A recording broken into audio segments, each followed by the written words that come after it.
안녕하세요. 핵심 뉴스만 전해드리는 지인입니다. 구독과 좋아요는 제작자에게 큰 힘이 됩니다. 오늘 말씀드릴 업체는 두산중공업 자회사로 편입된 두산퓨얼셀입니다. 두산인프라코의 빈자리를 두산퓨얼셀이 채울 수 있을지는 모르겠으나 여하튼 두산그룹에서 매우 집중적으로 키우려고 하는 회사라고 볼 수 있습니다. 사실 두산중공업은 성장이 쉽지 않은 회사고 그룹의 캐시카우였던 두산인프라코어는 두산을 떠났습니다.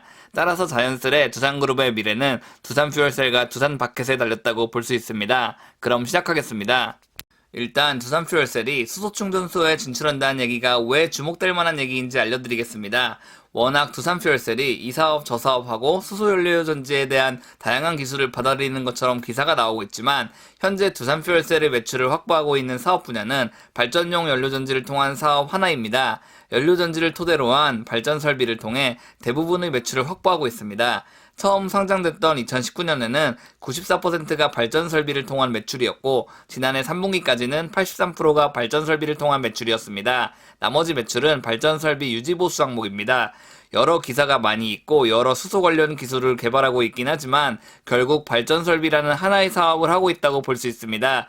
그렇기 때문에 수소 충전소 사업에 진출한다는 것은 새로운 사업 목표를 정했다는 것이고 추후 추가 매출이 일어날 것이라는 말입니다. 관련 기사를 살펴보겠습니다. 3월 5일 기사입니다. 두산퓨얼셀은 지난 3일 주주총회 소집 결의 공시를 통해 사업 목적 변경 내용을 밝혔습니다. 이번 정기주주총회는 3월 29일 10시에 개최됩니다. 거기서 어떤 의안을 다룰지를 미리 고지하는 것이 주주총회 소집 결의입니다. 관련 내용은 조금 후에 보고 이 기사를 먼저 살펴보겠습니다. 기사를 보면 두산퓨얼셀은 이미 수소를 연료로 전기와 열을 생산하는 연료전지 사업을 성공적으로 하고 있지만 수소를 직접 생산하거나 저장 운송하지는 않는다고 말하고 있습니다. 결국 발전 사업만 해왔다는 얘기죠. 따라서 이번 사업 목적 추가를 통해 수소 생산부터 전기 활용까지 사업 포트폴리오를 넓히겠다는 방침입니다. 그렇다면 다트를 통해 주주총회 소집 결의 공시를 확인해 보겠습니다. 이번 사업 목적 추가를 보시면 신재생 에너지 발전 사업, 수소용품의 제조 판매, 수소 생산 시설과 연료 공급 시설 설치 운영 사업, 수소 연료 생산 고급 판매 사업, 그리고 마지막으로 전기자동차 충전 사업이 있습니다.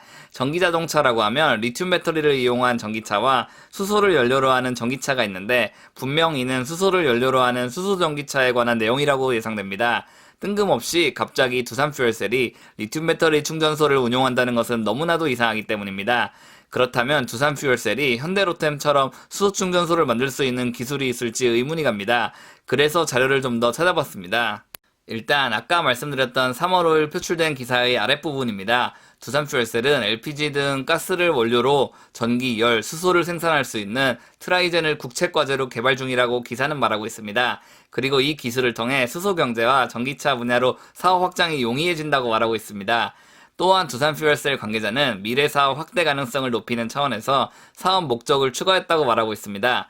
그런데 이 기사는 올해 3월에 나온 것이기 때문에 어찌 보면 트라이젠 기술이 아직도 그다지 개발된 것이 아니라고 생각하실 수도 있습니다. 하지만 저는 그렇게 생각하지 않습니다. 이미 어느 정도 기술 개발은 돼 있고 사업 목적을 추가한 후 올해 중순부터 본격적으로 새로운 사업을 추진할 것으로 예상됩니다. 왜냐하면 이미 지난해 트라이젠 관련 기사가 수차례 나왔기 때문입니다. 보시면 2020년 6월, 9월, 10월, 12월 등 상당 부분 트라이젠 관련 내용이 언급됐습니다. 결국 최근 한두 달 급작스럽게 준비해온 것이 아니라 지난해 기술 개발에 집중해왔고 올해 들어서 서서히 두산퓨얼셀이 새로운 사업을 확대하려는 것이라고 볼 수 있습니다. 따라서 사업 목적 추가 후 좀 더 빠르게 수소충전소 사업이 진행될 것으로 예상됩니다. 그리고 앞으로 정부가 수소충전소를 크게 늘릴 것이라는 것도 주목해야 합니다. 정부는 2022년까지 수소충전소 310기, 2025년까지 450기로 확대할 계획입니다.